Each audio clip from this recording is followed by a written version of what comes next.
सोचिए कैसा हो कि पाकिस्तान इस डर में हर रोज जिए कि भारत कभी भी अपनी जमीन की बजाय अंतरिक्ष यानी कि स्पेस से हमला कर सकता है। अब मेक इन इंडिया का विरोध करने वाले इस बात का मजाक जरूर बनाएंगे, लेकिन ये प्रोजेक्ट अब कागजों की बजाय असलियत में जन्म ले चुका है। चाइना, यूएस और रशिया ऑलरेडी काफी सीक्रेट तरीकों से इस फील्ड में आगे निकल चुके हैं और ऐसा माना जाता है कि ये तीनों देश अंतरिक्ष में अपने खुफिया हथियार तैनात कर चुके हैं। भारत अभी तक ऐसा इसलिए नहीं कर पाया था क्योंकि भारत के पास इन देशों की बराबरी करने लायक कोई बड़ा रॉकेट मौजूद नहीं था। पर भारत की इसरो फाइनली इस काम को भी पूरा करने जा रही है और देश के सबसे बड़े, शक्तिशाली और सबसे उन्नत रॉकेट को डेवलप करने की तारीख तय हो चुकी है। दरअसल इसरो देश के सबसे बड़े रॉकेट का डेवलपमेंट शुरू कर चुकी है और खबरों में ये निकल के आ रहा है कि इस नए रॉकेट की load carrying capacity existing GSLV mark 3 से 2 गुना से भी ज्यादा होने वाली है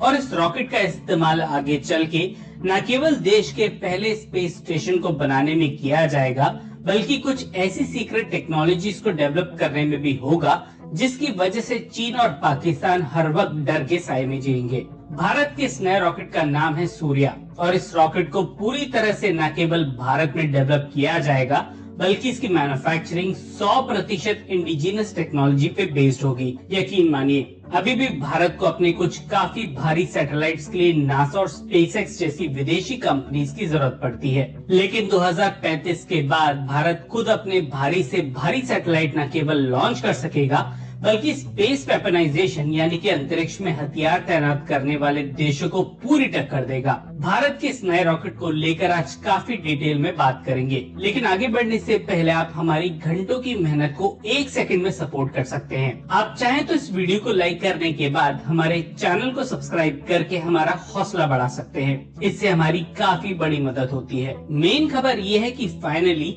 देश के सबसे बड़े रॉकेट के डेवलपमेंट को मंजूरी मिल चुकी है और कैबिनेट की तरफ से इस प्रोजेक्ट के लिए करीबन 8,240 करोड़ रुपए के फंड को मंजूरी मिल गई है। मतलब ये है कि अब ये रॉकेट केवल कागजों पे नहीं रह गया है, बल्कि चीन और पाकिस्तान के सर पे मंडराने के लिए तैयार है। रशिया, यूएस और चाइना के बाद भारत अब खुद का स्पेस स्टेशन 2035 तक स्थापित करना चाहता है और खबरों की माने तो 2028 तक इस स्पेस स्टेशन की नींव रख दी जाएगी, जब इस स्टेशन का पहला मॉड्यूल लॉन्च किया जाएगा। नासा के आईएसएस और चाइना के तियांगोंग स्पेस स्टेशन की तरह भारत अपने स्पेस स्टेशन का इस्तेमाल पृथ्वी के एटमॉस्फेरिक और क्लाइमेटिक चेंज को स्टडी करने में इस्तेमाल करेगा। इसके अलावा भारत को अपनी टेक्नोलॉजी स्पेस में टेस्ट करने का एक प्लेटफॉर्म मिल सकेगा। आज नासा केवल इसलिए हाईली क्रिटिकल और एडवांस टेक्नोलॉजीज बना पाती है क्योंकि नासा के पास अपनी डेवलप की गई टेक्नोलॉजीज को स्पेस में टेस्ट करने के लिए एक लैब मौजूद है। देखिए, माना जाता है कि हर करोड़ों साल बाद ऐसी आपदा आती है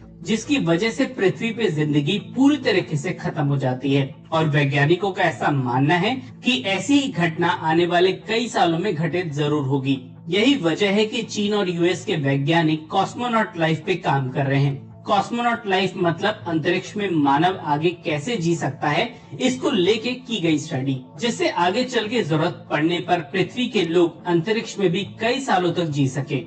भारत को भी स्पेस स्टेशन की मदद से कॉस्मोनॉट लाइफ को स्टडी करने का मौका मिलेगा।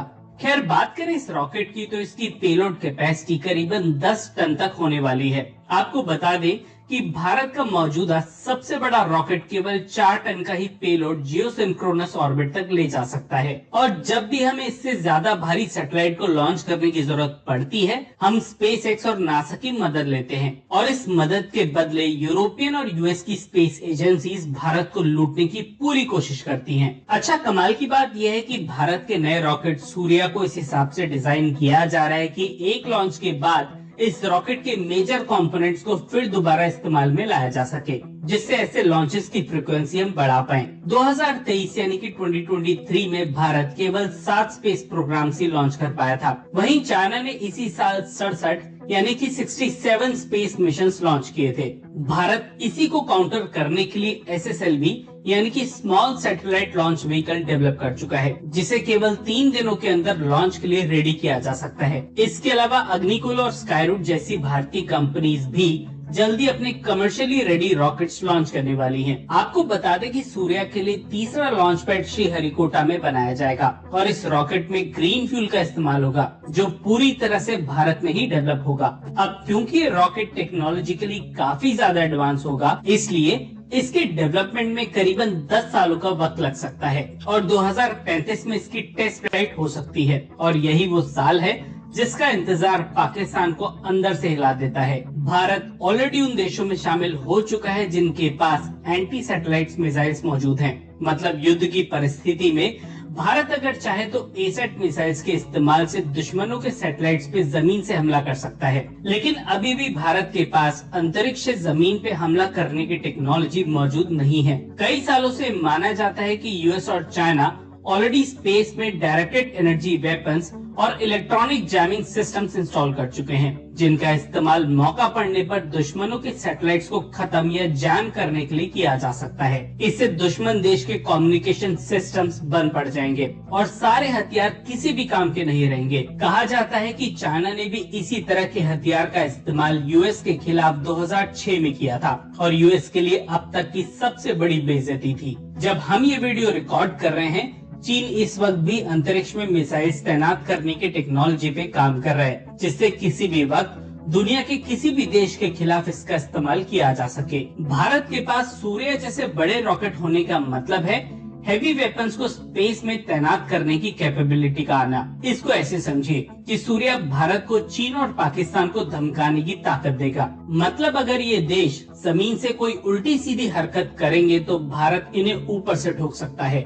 आपको बता दें कि आज की डेट में भारत 70% सैटेलाइट टेक्नोलॉजी इंडिजिनाइज कर चुका है, लेकिन भारत के सभी रॉकेट्स आज 100% स्वदेशी टेक्नोलॉजी की मदद से प्रोड्यूस किए जाते हैं। सूर्य को डेवलप करने के लिए भी भारत को किसी भी अन्य देश की जरूरत नहीं पड़ने वाली। हालांकि देखना ये है कि देश के इस रॉकेट में आगे चल के कौन से इंजन का इस्तेमाल किया जाएगा। एक टाइम था जब भारत को दूसरे देशों के सैटेलाइट्स किराए पे लेने पड़ते थे, लेकिन आज भारत अपने सैटेलाइट्स की बैंडविड्थ दूसरे देशों को उधार पे दे सकता है। आज न केवल हम अपने सैटेलाइट्स खुद बना सकते हैं, बल्कि उन्हें लॉन्च करने की भी ताकत रखते हैं। पूरी दुनिया में आज केवल 10 ही ऐसे देश हैं जिनके पास अपने खुद के रॉकेट्स या स्पेस लॉन्च व्हीकल मौजूद हैं और इन देशों की लिस्ट में भारत का भी नाम आता है। लेकिन भारत की नकल करके चांद पे किराए का रॉकेट और सैटेलाइट ले जाने की बेशर्मी एक ही देश रखता है। चलिए आज देखते हैं कि कौन इस सवाल का जवाब सही से कमेंट सेक्शन में दे सकता है। बाकी कंटेंट पसंद आया है तो वीडियो को लाइक करके चैनल को सब्सक्राइब किए बिना बिल्कुल भी मत जाइएगा।